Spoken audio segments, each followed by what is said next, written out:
Hello, my name is Vicky Halls, and I want to spend a few moments talking to you about unowned cats and to celebrate the diversity that exists within the species.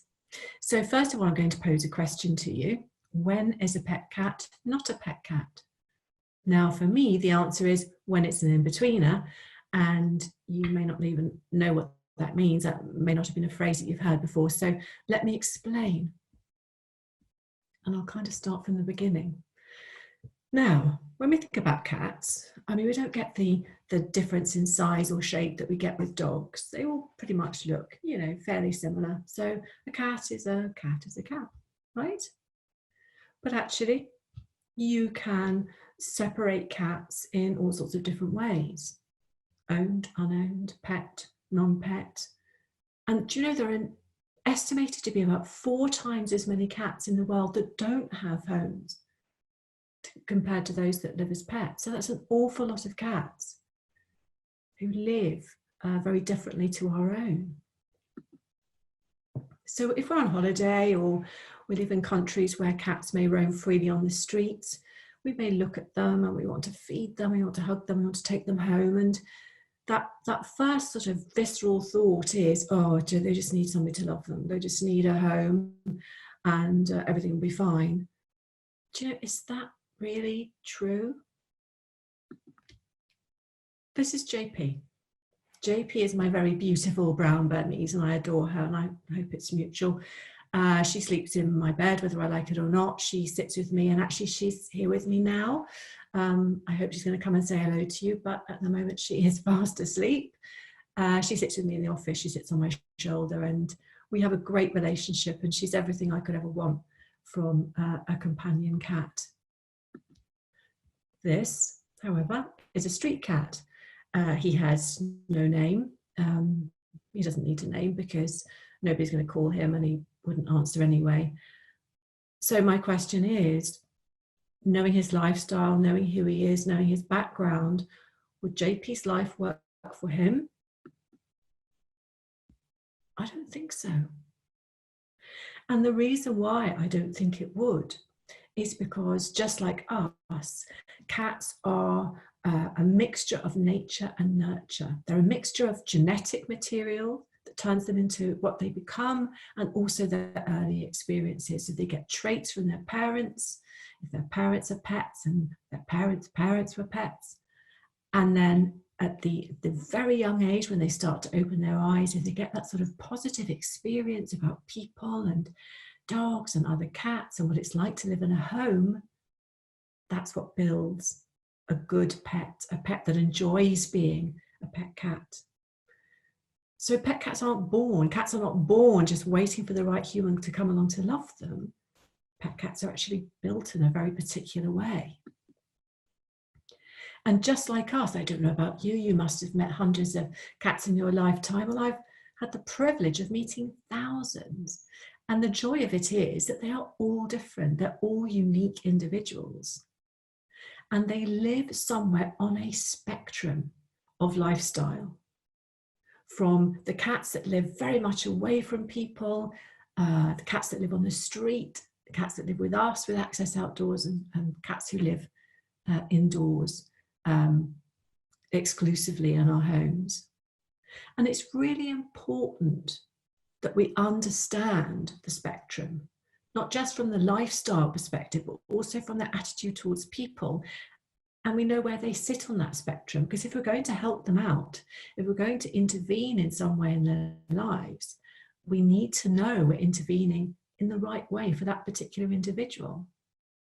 I have a saying that I don't like to put square cats in round houses. And I've met many people over the years who've lived very unhappily with their pets.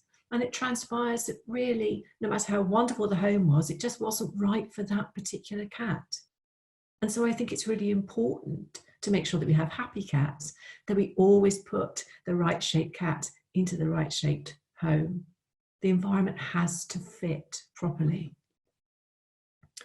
So when we talk about a spectrum, this is what it looks like. We have arrows that go in either direction, the blue direction, down to the left goes towards the I don't have any desire to live with people kind of cat. And then towards the right, towards the pink, we have the cats that really like living with us. And somewhere in that blue region are the true feral cats and the street and community cats who are adapted to free living. And then in the pink region, we have the pet cats who are adapted to life in a domestic home. And we need to understand that. Let's have a look at that a bit more closely. Let's sort of define these categories of cats, because there's an awful lot of crossover all over the world. We use sorts of all different phrases and all different descriptions for what we're actually talking about. True ferals could be described as anything from wild cats, long-term strays, street cats, or whatever. But when I'm talking about a true feral, what I'm thinking about is a cat that most of us hardly ever see, if at all. They come from many generations or some generations of non-pet cats. They live completely independently. They avoid us at all costs because they're scared of us.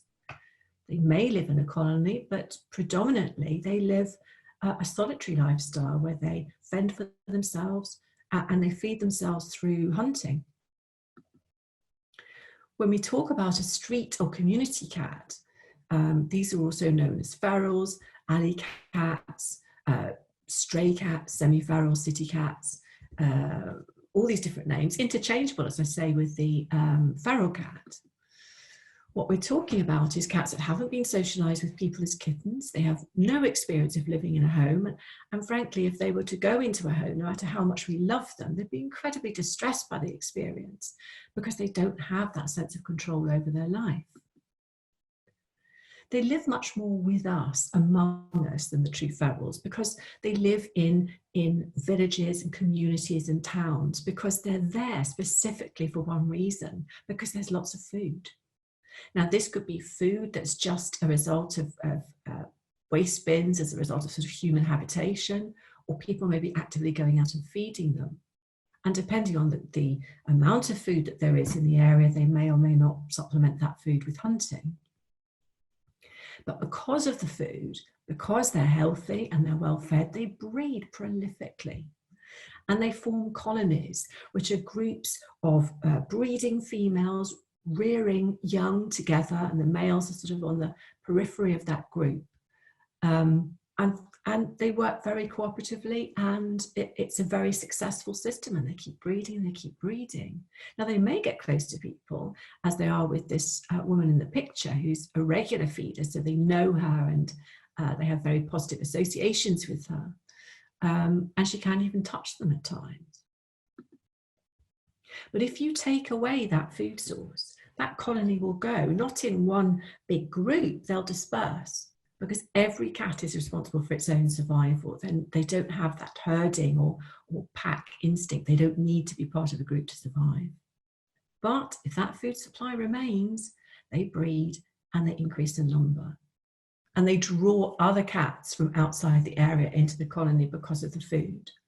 And then what happens is, if you get a population that expands to the point where it represents an overcrowding situation, the cats get sick, the kitten mortality increases, people will walk down the street and see sick and dying cats, so their welfare suffers, and also they become, just by the sheer numbers and the waste they produce, for example, a nuisance for the community. So we don't want people wanting cats off the street for that reason, because they've become a burden. We want people and cats to live together harmoniously. So we need to do something about it. The other thing we have with these strays is the fact that it may not just attract other street cats from other areas, but also it'll attract pet cats that have been abandoned or have strayed, and they will join that colony too. So you have a mishmash, not just of cats from different areas, but cats from different backgrounds as well. Now, when I talk about street cats not being socialized with people, I get lots of anecdotal stories about people saying, well, I took on a street cat and it's a wonderful pet, and so I can't believe you can't bring every one of them round to be a really friendly little cat. But we've got to actually look, because of that mix of temperaments and backgrounds that we have in colonies. Some cats are actually stray or abandoned pet cats anyway, rather than street cats. Or you may have these genetically bold cats where the nature part of their the mix that makes them who they are makes them feel very confident, and they learn that although people are absolutely massive, they can be associated with some positive things if you work them right. So this is an example of studies that have been done on the temperament of the father and how it impacts on the kittens, because the father, once the kittens are born, has no role to play in their upbringing at all. So what this research showed was that the friendly father produced bold offspring. Now, if you add what's referred to as early socialization into that, which is that process during that very sensitive time between 2 and 8 weeks of age, the kittens are really receptive to learning about their environment and about forming bonds with not just their own species, but other species as well. You get friendly offspring. So you get cats that are ready to be pets and ready to enjoy being pet cats and living with us.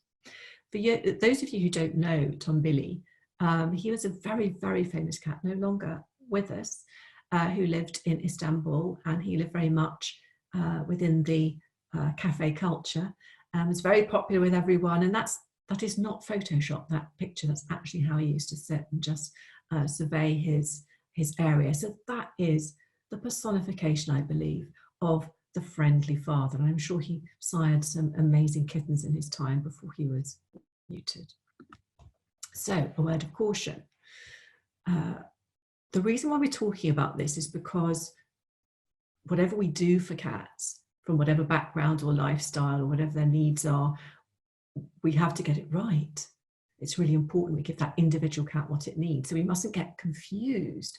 So quite often, if we've been feeding cats regularly on the street, some of them seem really, really friendly. We misinterpret this as, well, this must be a pet cat because look how friendly he is.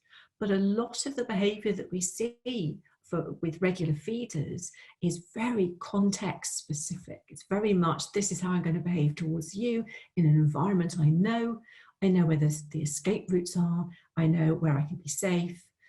But if you were to take that cat into a home, believing it to be a cat that would thrive as a pet, maybe a very, very different story. That might be a very scary place for that cat to be. So let's talk about what is a pet cat, also known as a companion animal. A pet cat lives with people or has lived with people as pets, and they have positive experiences that they gained with people at a very young age. And they cope well. They cope well with all the different things that go on from day to day in a normal domestic home, and with interaction with a number of different people. And if you get a pet cat like that, you know that what you've got is actually a cat that enjoys it as much as we enjoy living with them. Don't forget JP, of course. I'm really sorry she hasn't made an appearance. I mean, she's absolutely fast asleep. I can't think why. She's been asleep for quite a while. But there we are. That's JP. Also, we mustn't forget that there are a lot of cats at any one time in the world who are not in loving pet homes. They've strayed or been abandoned, or they've been relinquished by their owners for so many different reasons. But these are cats who want a permanent home but are waiting in foster care or homing centres, or even some of them free living in these colonies, just waiting for somebody to identify them and get them the home they need. And I'm just going to complicate matters here as well, because now we've identified the spectrum of lifestyle and tolerance of people from the true feral to the pet cat. I'm going to sort of drill down now into the pet cat and say that not all pet cats are made the same, and there is a spectrum within the pet cats too. And this is what I think it looks like. I think we have, again, to the left, those cats who really have no desire to live with people, and to the right, towards the reddy pink, we have those cats that want to live with people. And this is how I would describe them. I would say, in order to have the perfect cat, and by perfect cat I mean a cat that loves to be with us, but actually has a life outside of the relationship with us. They've got things to do, they've got cat things, they've got that sense of independence and self-reliance. So if we're not there, it's no big deal, but they're very pleased to see us. So what that is a mutually respectful relationship of attraction and want rather than need. Now I've put JP in the far right towards the dependent cats. And I think that we have to be very careful when we breed cats selectively from highly sociable cats of many generations. What we risk is that we remove that very important self-reliance that is part of the nature of what it is to be a cat. And if we remove that self-reliance, then we've got a cat that needs us rather than wants us. So they become more dependent. And it means when we're not there, they're not having a good day. And some can become distressed. I'm lucky. JP understands if I'm not there, she seems to understand that I'm always going to come back. And she fills her day with stuff to do. So I'm not that worried, but I think we have to be careful that we want our cats to want us rather than need us. I think that's the point I'm making here. So let's move sort of left of attraction, and we get that sort of blurry area between I like being with you, I'm not sure I like being with you, and those cats that are tolerant. Now, in all fairness, as species, we express ourselves very differently. Humans we're a social species, we like to touch, to hold, to kiss. Cats, not so much so, not really in their repertoire of behaviour amongst cats. So this is all new to them. And I don't know whether this has ever happened to you, and maybe in your lifetime you can think back about cats you've owned and you've picked them up and you've given them a loving kiss when you've got home, and there's been that push away, that sense of resistance, and that starts to creep up of their face as they just very slightly lean away from you, or they just lift a paw up onto your face and just very gently push you away, no claws out. This is a cat who understands we do these things, given the choice, wouldn't want to, but they tolerate it because the relationship is worth it. And that's frankly a small price to pay. Let's travel further down that blue line towards the left, towards the cats with no desire to live with us. And we've got pets who could be quite intolerant of our approaches and our kisses. And these are cats who are much more demonstrative. The claws are out if they push us away. They make the whingy, whiny sounds. They struggle when we pick them up. And the two in these illustrations, you can see they're just pulling away as the kiss comes towards them. They're sort of traveling in the opposite direction. So I think on some level it's quite evident if you've got a cat who's intolerant. And these cats will try and avoid these sort of situations as often as they can.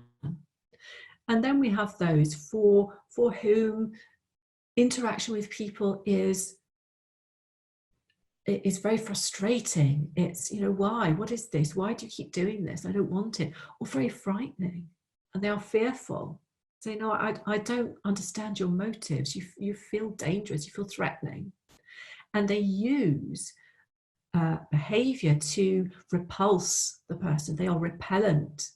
So they might use facial expressions, aggressive facial expressions, or body language, or they might swipe with their paw, or sort of try to bite, or make these aggressive sounds and vocalizations. And this is basically to say, back off, please, don't do this. I don't want this. And if they're very lucky, the owner will learn not to get involved in those situations. That actually promotes that sort of reaction from the cat. But unfortunately, we make up these ideas and these games in our heads, and we think, oh, come on, don't be so grumpy. I'll catch you when you're in a better mood or whatever. And we keep trying. And that just reinforces that negative, you just don't get me sort of sense from the cat. And then those that don't feel confident enough to behave in that way, or would rather just avoid the other at any opportunity, are the avoidant cats. And these are the cats who are, once again, these are all pets, but if they have access outdoors, they'd rather be outdoors. If they have no access outdoors and they live inside with you, they will try to get up in a very high place. They'll try to hide somewhere, find somewhere very, very secret that nobody knows where they are, just to be able to have some control over how often they can actually avoid our interaction. So, and all of those cats, all of those behaviors are things that I have observed many, many times over the years in pet cats who are living the life of a pet cat. So this is why I am saying, I wonder whether we're just doing these cats a disservice. We need to be identifying them as something specific. So this is why International Cat Care is saying that this little guy represents these cats. And we call these cats in-betweeners. Remember, when is a pet cat not a pet cat? When it's an in-betweener. And this is where we think the in-betweener sits on that spectrum. Somewhere with blurred edges between those cats who live on the street self-sufficiently but don't want to be around people, and those cats that need people in some way, but not the very close relationships that most pet owners would want.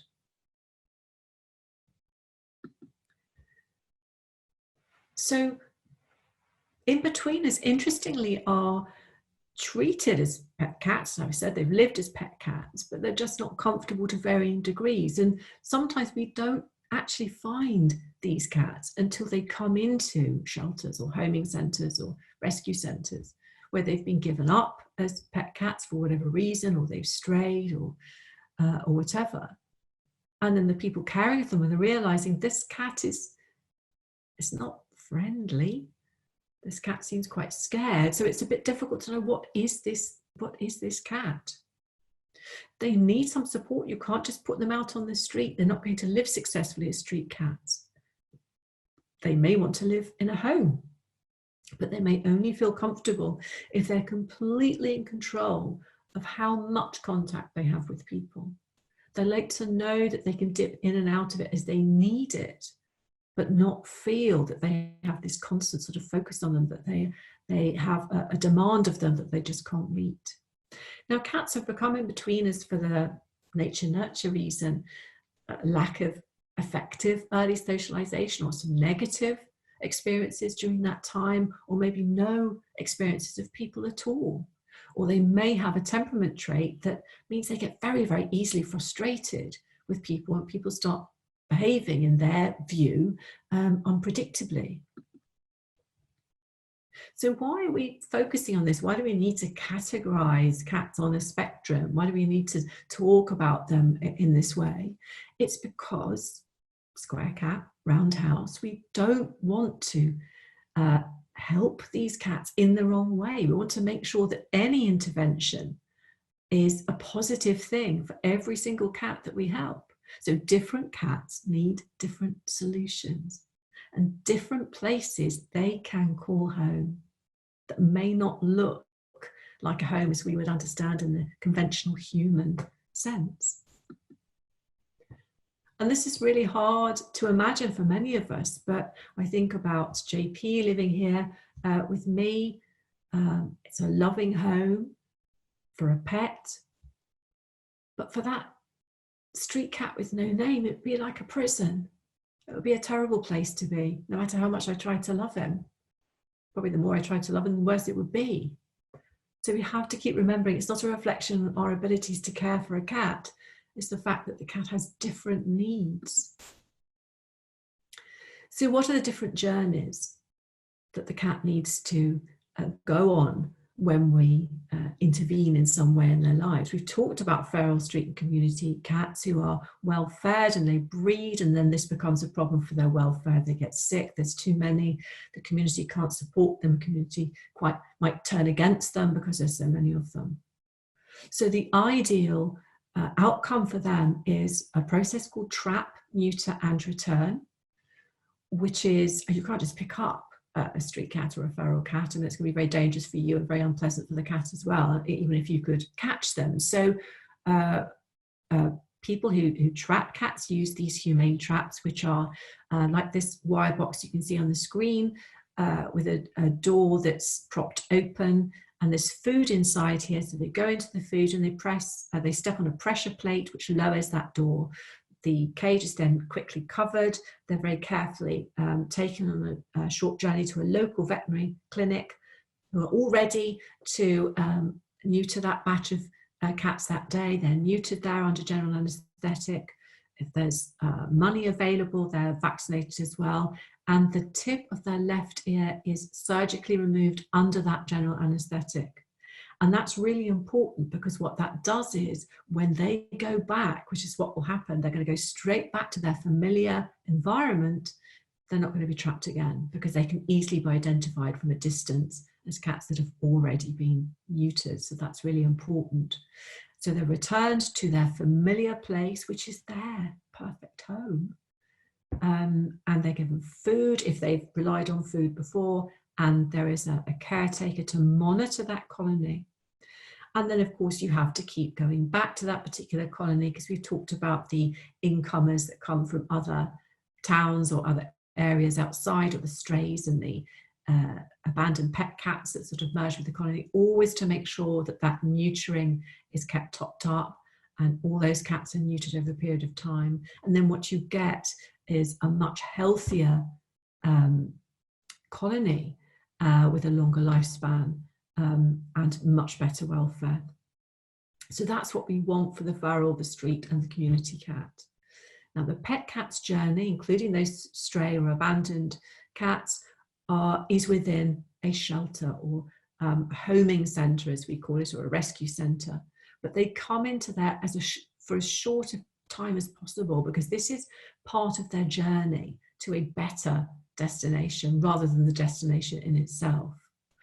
And when they do come in, every single cat is monitored, is understood, their background is collected. We need to know about this cat, just tell me about yourself, you know, what do you need, what do you want? And all this information is gathered, this little sort of background story on the cat, which helps the people caring for them to actually find the right home. Remember, the square home for the square cat and the round home for the round cat. Now, the in-betweener may have come in the guise of a pet, but obviously people working within the shelter environment, within the homing centre, if they're aware of this other section, this other sort of type of cat, this other sort of lifestyle of cats, they're going to say, right, this is an in-betweener. So this is another very short stay within a homing centre environment. And then the lifestyle is something much more alternative. This could be living on a small holding in a shelter where food and water is supplied and somebody cares for them for a distance. That place could be in a large private garden or private land. It could even be, if it's a particular kind of in-betweener, that actually they can go into a home, but with somebody who is much more hands-off, somebody who is much more willing to allow the cat to dictate what they want out of the relationship, which sometimes is very little, but it's what they want and it's what they need. So I don't know whether you're thinking to yourself, I wonder whether I've got an in-betweener. But even if you're just curious, visit the International Cat Day website. That's www.internationalcatday.org. And there's a little fun quiz on there. It's only 10 questions. You just answer yes or no. So have a pen and paper ready. And then you tot up your scores and you can find out whether or not you have an in-betweener. And if you do, that's good to know. Now, it could be that already your relationship, you've been very intuitive about it. You've given your cat what he or she needs, and you've got a happy cat to get exactly what they want from you. You may, however, have an in-betweener, but have had that slight disconnect and thought, I don't know why sometimes she seems so aloof. I don't know why sometimes, you know, she looks at me in that way or doesn't seem to like being cuddled or whatever.